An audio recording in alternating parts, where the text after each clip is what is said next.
Hey, I'm James from Smoking Dad Barbecue, and I just recently watched yet another Fast and the Furious franchise movie, and now I want to go drag racing. But I'm also in my mid-40s, and I really have no interest in the massive speeding ticket that comes along with that. So instead, I have a better idea, and one that's far more interesting to me, and I believe you in the barbecue community, which is there a speed difference? Can we do a bit of a race between a reverse flow offset smoker and something like my direct flow offset smoker? Now, I don't really understand the criticisms in the far corners of the internet that just put their nose up to things like my Smoke North Echo reverse flow offset. I read in comments people that have a Shirley or a Lang. I read online, everybody who has one of these in their backyard has nothing but high praise of their patio sized reverse flow offset smoker. Yet there are large channels that I've watched who have me convinced that the only way to get the proper Texas barbecue experience is to go with something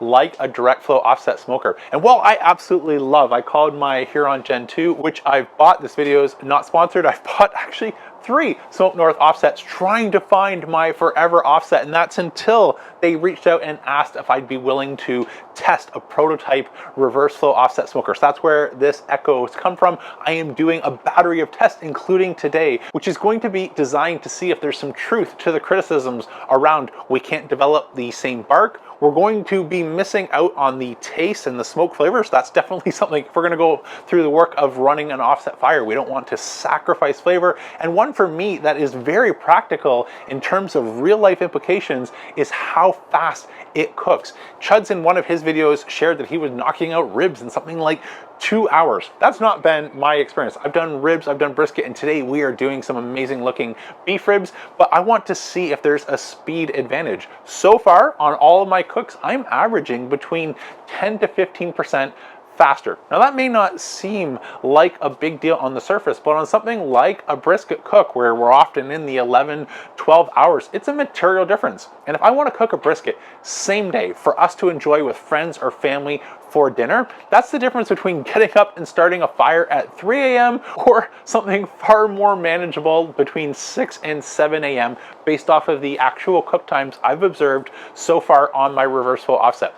So those are the 3 criteria for today's test: the taste, the texture, the look of the bark, as well as the total cook time. So I picked up 2 practically identical looking in every way beef ribs that I'm gonna cook side by side, run the same fire, use the same cookwood, and see what we can tell the difference or not between these 2 offset smokers. So let me take you back to yesterday, just give you a quick overview of how I prepped the ribs for my overnight dry brine, and when you rejoin me current date, we'll get ready to fire up our grills, start our cook, and dive in for the taste test.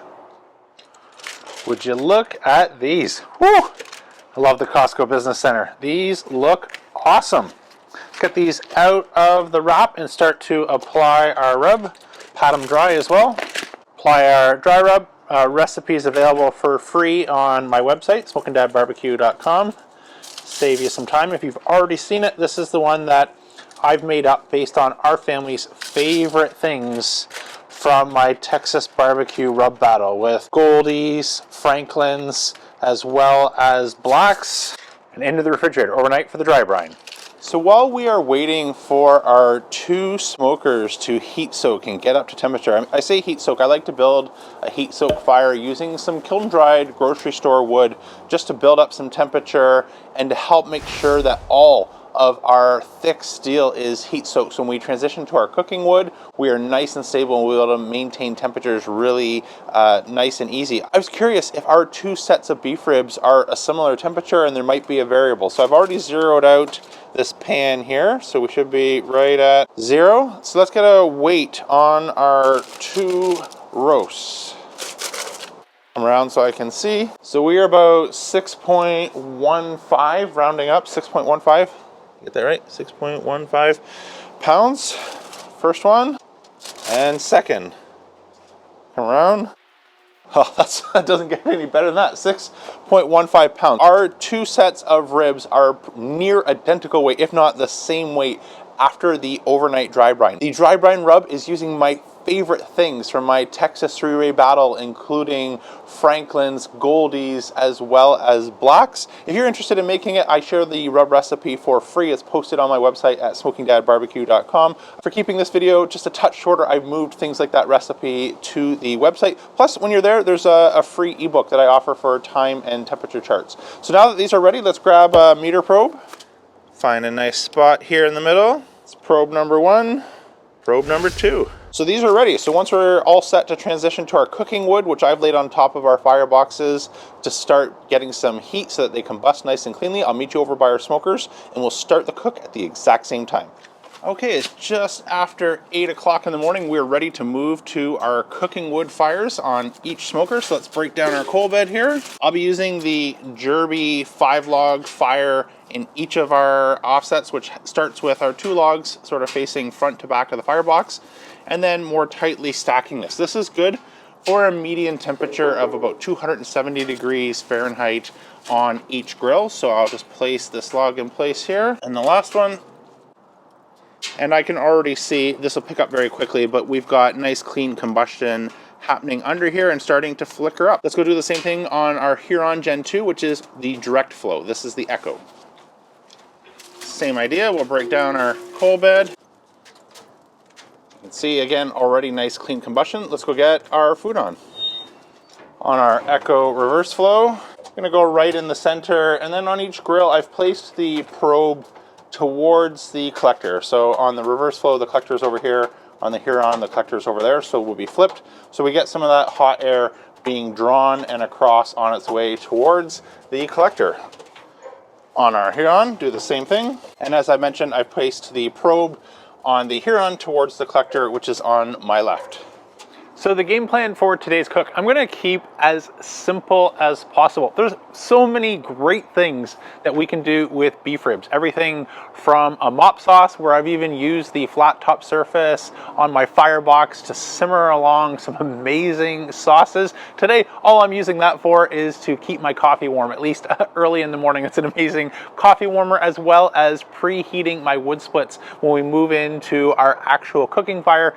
And that's gonna get me sort of the medium temperatures of about 250 to 260 degrees with the top damper on my smokestack open about 30%. I'm not going to be going for that mop sauce or fancy sprays or anything like that. Sorry, I realized I got distracted, ADHD or something like that brain. But the reason we're not doing any of those other fancy things is I really want to isolate on the smoke quality as well as the bark. So no other tricks or tips that we're going to be applying today. So we can just let these sit in a natural smoke bath all the way until they reach probe tenderness, and then we'll let them rest for a little bit before slicing into them and doing our taste test. I'll rejoin you a little bit later on when we get ready for our taste test and have some results or interesting things to share with you in terms of how today's cook is unfolding. Okay, we're coming up to the 7-hour mark, and the meter says that both of our chuck roasts are nearly done. So now I want to switch from probe to actually going for a tenderness feel.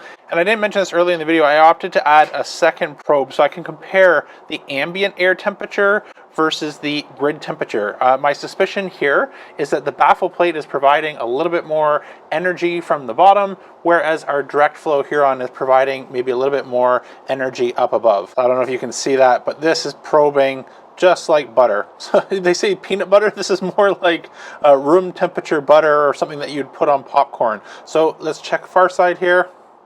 Yeah, exact same thing. So I think our Echo reverse flow beef ribs are done. Get a check at the clock, but that's just after 3. So we are 7 hours almost on the dot. Let's go take a look at our Huron. Meter says these are also the same temperature. Both look really good. So they feel pretty good, but we are reading much lower here. So instead of near 200, I'm 188. Far side down here, I don't know, I'm hoping you can see that, but that little bounce, there's that resistance. It's like a meat trampoline, if you will. If I push down on that, that's bouncing back up. So these are not quite done. So I'm gonna add a couple more logs and keep track of how much longer after 3 o'clock it takes for these to finish and get to the same level of probe tenderness. Okay, let's get our reverse flow ribs off and resting now that they are probing tender. remove our meter probes. I don't think you'll see this on camera, but the two probes that I had installed here are 1 and 4. So probes 1 and 4 were in the reverse flow offset. Not looking bad, looks good. Wrap that up and I'll put an E or something like that that will remember. These are the echo. Rejoin you in a little bit when there's an update on our direct flow. Okay, here we are. It's now nearly 5:30, so about 2 hours. If I've done my math right, I think that's about 26% difference. If we are in fact done, meter says we are. Let's go for our probe feel. That feels pretty good, 199. And as I work our way a little bit closer to what would be the point end, that is probing like butter. So I think it's about time we finally get these off. Let them rest a little bit. There is a rest disadvantage between these two, so I'll try not to slice these right away, but we'll let them rest for a little bit, and then I'll meet you over in the kitchen for our taste test. Okay, so our rest is finally over and we can dive in and see if there is a taste difference. Now, just looking at them, so on my left, and if I got it right, your right, this is the Huron Gen 2, our direct flow, so representing the direct flow category. And I can see what looks to my eye, at least, and maybe let me know in the comments if you see the same thing on camera, that looks like a little bit of a better, darker bark. So we'll see if that comes through in the taste test or the smoke ring. But just looking at these had 2 hours more smoke, and I can see what looks like, I believe that, 2 hours more smoke in terms of the bark. Again, we didn't do any tricks to try and manipulate the outcome to get either smoker to perform a little bit better. So for example, looking at this, I might have gone for a lower temperature at start to try and get a bit more smoke, or take advantage of the upper rack or anything like that to try and replicate some of the same bark, or maybe not go with my 30% damper opening and allow a little bit more convection airflow to try and see if there's a difference. But I'm not going to worry about any of those adjustments until I know if there's actually a difference in taste. But for right now, I'm going to give the look on the bark to the direct flow, even though we are splitting hairs. They're very, very close. So let's slice into them and see what the inside looks like, and more importantly, how they taste. Well, I'm hoping my floodlights here don't wash this out completely and you can actually see what I'm seeing, but I'm going to start on my left, your right, and I'm going to take the third bone, so right here and right here from each rack, so that we can compare. Well, those certainly look good to me. Lots of nice squishy rendered fat up top here. Great looking smoke, and again, I hope the lights are not washing that out, but to the human eye, these look amazing. Do the same thing on our reverse flow. Just as I'm cutting that, the fourth bone is sliding right off the bone. Oh, they're tender. Well, that looks equally good to my naked eye. Lots of, again, squishy, rendered fat, really juicy throughout. I'm going to call the inside here, at least on smoke ring and fat render, a draw. The only variable is, again, we were able to let these rest a little bit longer, so they have an advantage. I rested these, but these came off 2 hours earlier, so that might be a variable in some of our tenderness. Let's dive in for our taste test. Let's get these off the bone, which is no effort at all. Looks amazing. So I'm going to start with a sample from our reverse flow, as my suspicion on smoke is if there's going to be one with more smoke, it's going to be direct flow, and it's sometimes easier to go up in smoke versus go down in smoke. So that's, again, it's only me home today, so I've got to fly solo on the impressions here, but very tender piece of beef rib. Cheers. I love beef ribs. It's getting cool. Here's, that's half shiver, half meat giggle. That's really good. Let's go for our direct flow. So again, right off the bone, no problem. Go for a center section again. Equally tender. Cheers. Amazing. So I was wondering if I'd struggle to find a difference. is a difference. So the first thing is the texture of the bark. I'm getting a lot more crunch on the direct flow ribs than I am on the reverse flow. Now, I can't tell if some of this is just due to the fact I couldn't get these to finish at the same time. So the reverse flow cooked quicker. These came off 2 hours earlier and sat in a rest wrapped in foil. So if there was any steaming or anything like that that might have softened the bark, but even when I took these off, you could see a small color difference. So I don't think that is maybe the driving factor, but it could be. So maybe in future tests, I'll try and actually start 2 hours later on the reverse flow versus the direct flow so that we can get a similar time and just rule that out as a potential consideration. The smoke, in terms of once you're down into the bite, one of the reasons I love an offset, and you can tell I have lots of different types of toys to play with, but the thing that sets offsets apart from the pack is their ability to get deep penetration, nice clean smoke all the way down through our bite. And both of these beef ribs have this in spades. The smoke is amazing, but sticking with the bark, and very similar here, that first crunch of texture, the texture is there and the smoke on the outside is just a little bit more pronounced. Now I'm going to call it single digit pronounced. So if we maybe give it 1%, 5% advantage, this is not night and day, but there is an advantage for my Huron Gen 2 over what bark and smoke I got on the outside of the bark, even though the inside, my palate can't decide. If you're a super taster and you've got more advanced taste buds than I do, you might be able to pick up a difference.